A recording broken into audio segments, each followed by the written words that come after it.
बिस्मिल्लाहिर्रहमानिर्रहीम अस्सलाम वालेकुम एवरीवन। लास्ट वीडियो में हमने डेवलपमेंट ऑफ इसोफेगस देखी थी। इस वीडियो में हम इसोफेगस से रिलेटेड कुछ क्लिनिकल सिनेरियोज डिस्कस करेंगे। इसमें सबसे पहला जो केएलएम में मेंशन है वो है इसोफेजियल एट्रेजिया। अब इसोफेजियल एट्रेजिया एक ऐसी कंडीशन होती है जिसमें इसोफेगस का जो ल्यूमिन होता है वो प्रॉपर्ली डेवलप नहीं हो पाता, यानी कि उसके ल्यूमिन में किसी भी तरह की कोई ब्लॉकेज आ जाती है किसी भी रीज़न की वजह से, तो उस कंडीशन को हम लेबल करते हैं एज इसोफेजियल एट्रेजिया।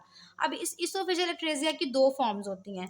एक फॉर्म होती है जो कि एसोसिएटेड होती है विद ट्रेकियो इसोफेजियल फिस्टुला, और ये होती है 90% केसेस में most common form of oesophageal atresia. और एक फॉर्म होती है जिसमें सिर्फ और सिर्फ जो ल्यूमिन होता है उसकी ब्लॉकेज होती है, उसके साथ कोई और क्लिनिकल कंडीशन एसोसिएटेड नहीं होती। वो लेस कॉमन फॉर्म है और 10% जो पॉपुलेशन होती है उसमें ऑब्जर्व होती है। अब सबसे पहले इसोफेजियल एट्रेजिया की बात करें तो यहाँ पे जिस तरह से अभी मैंने आपको बताया कि इसका मतलब होता है कि इसोफेगस का जो ल्यूमेन था उसमें ब्लॉकेज आ गई है। अब ट्रेकियो इसोफेजियल फिस्टुला क्या होता है, इसको समझने के लिए हम यहाँ पे डायग्राम के थ्रू देखते हैं। ट्रेकियो इसोफेजियल फिस्टुला एक ऐसी कंडीशन होती है जिसमें ट्रेकिया और इसोफेगस के दरमियान में एक एबनॉर्मल कनेक्शन डेवलप हो जाता है। नॉर्मली जब हमने इसोफेगस की डेवलपमेंट पढ़ी थी तो हमने क्या कहा था कि पीछे इसोफेगस डेवलप हो रहा होता है, आगे इसके ट्रेकिया डेवलप हो रहा होता है, यानी कि रेस्पिरेटरी सिस्टम डेवलप हो रहा होता है। पहले ये दोनों इकट्ठे होते हैं लेकिन बाद में एक सेप्टम आता है, ट्रेकियो इसोफेजियल सेप्टम, जो इन दोनों को एक दूसरे से सेपरेट कर देता है। ये हमारा फूड पाइप है और ये वाला जो हमारा पाइप है ये रेस्पिरेटरी सिस्टम से एसोसिएटेड है। नॉर्मली कंडीशन में ये दोनों एक दूसरे से सेपरेट होते हैं, ठीक है, क्योंकि ये सारा रेस्पिरेटरी सिस्टम का पार्ट है, लेकिन ये जो इसोफेगस है ये जीआईटी का पार्ट है। अब इसोफेजियल ट्रेकियोसोफेजियल फिस्टुला में क्या होता है कि इस इसोफेगस और इस ट्रेकिया के दरमियान में एक एबनॉर्मल कनेक्शन डेवलप हो जाता है।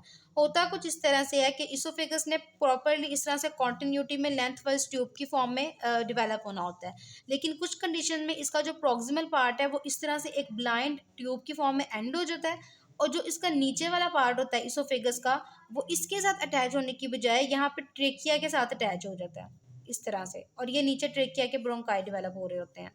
तो ये क्या हुआ कि ये इसोफेगस जो ऊपर वाला पार्ट था वो ब्लॉक हो गया, इसको हमने कह दिया इसोफेजियल एट्रेजिया, यानी कि इसोफेगस के में अंदर ब्लॉकेज आ गई है ना इसकी। अब फूड यहाँ तक आएगा लेकिन इससे आगे ट्रैवल नहीं कर सकता, और नीचे वाला जो पार्ट था इसोफेगस का वो अल्टीमेटली इस ट्रेकिया के अंदर जाके ओपन हो गया। अब ये एक एबनॉर्मल कनेक्शन है, क्योंकि नॉर्मली तो ट्रेकिया इसोफेगस के साथ इस तरह से एसोसिएटेड नहीं होता, तो इस कंडीशन को हम कहते हैं ट्रेकियो इसोफेजियल फिस्टुला।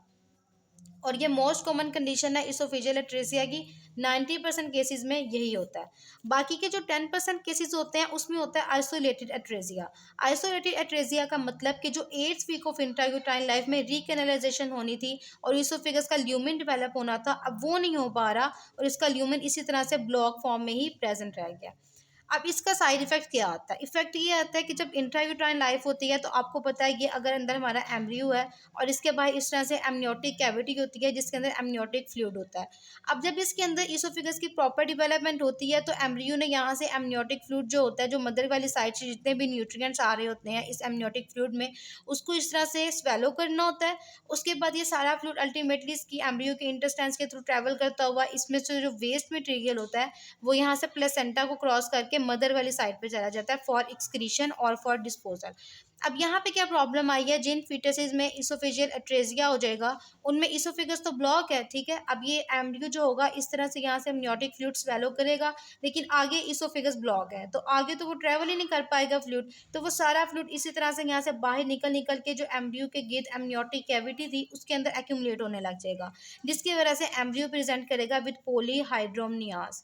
ठीक है, ये ऐसी कंडीशन होती है जिसमें एमनियोटिक कैविटी में नॉर्मली जितना फ्लूइड होता है उससे ज़्यादा फ्लूइड जमा हो जाता है। रीज़न यही होती है कि नॉर्मली तो ये इसने फ्लूइड ने सारे ने एम्ब्रियो के जीआईटी से ट्रेवल करके वापस मैटरनल साइड पे चले जाना था, लेकिन यहाँ पे ब्लॉकेज आने की वजह से अब ये जो फ्लूइड है वो आगे की तरफ ट्रेवल करने की बजाय रिगर्जिटेट करके वापस इसी कैविटी में जमा होना स्टार्ट हो जाएगा, जिसकी वजह से पॉलीहाइड्रोमनियाज के साथ पेशेंट प्रेजेंट करेगा। अब जब बर्थ हो जाती है, ठीक है, फीटस की बर्थ हो गई है, अब हमें नहीं पता कि इसका इसोफेजियल एट्रेसिया के साथ के सफ़र कर रहा है। इसका कैसे पता चलेगा कि जब बेबी को फर्स्ट ओरल फीड करवाई जाती है तो जो नोज़िया होता है और वॉमिटिंग के साथ बच्चा प्रेज़ेंट करता है। रीज़न यही होती है कि जो ईसोफ़ेगस है, अगर वो प्रॉपर्ली डेवलप होता तो जो ओरल फ़ीड हमने कराई है वो इस तरह से ईसोफ़ेगस के थ्रू होती हुई आगे स्टमक में चली जानी थी। लेकिन यहाँ पे ईसोफ़ेगस का सिस्टम ब्लॉक है, तो जो भी आप ओरल फ़ीड देंगे वो वापस आएगी और माउथ के थ्रू वॉमिट की फ़ॉर्म में बाहर निकल जाएगी। तो यहाँ से फिर पता चलता है कि ये ईसोफ़ेजियल अट्रेज़िया के साथ पेशेंट प्रेज़ेंट कर रहा है। इसके बाद एक लास्ट कंडीशन है ईसोफ़ेजियल स्टेनोसिस।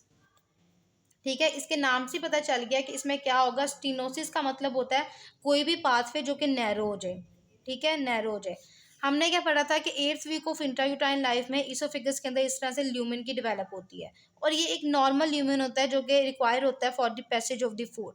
इसोफिजियल स्टीनोसिस में ये होता है कि ल्यूमेन का कोई एक पोर्शन, मोस्ट कॉमनली डिस्टल 1/3 वाला पोर्शन इन्वॉल्व होता है, वो इस तरह से नैरो हो जाता है। ठीक है, ऊपर से ल्यूमेन सही बन रहा था लेकिन नीचे से आके उसकी रिकैनालाइजेशन प्रॉपर नहीं हुई, जिसकी वजह से साइड्स पे अभी तक ब्लॉकेज ही है और ये अंदर बहुत छोटा सा नैरो सा पाथवे है for the passage of the food. तो इस वजह से इसको नाम देते हैं इसोफेजियल स्टेनोसिस का।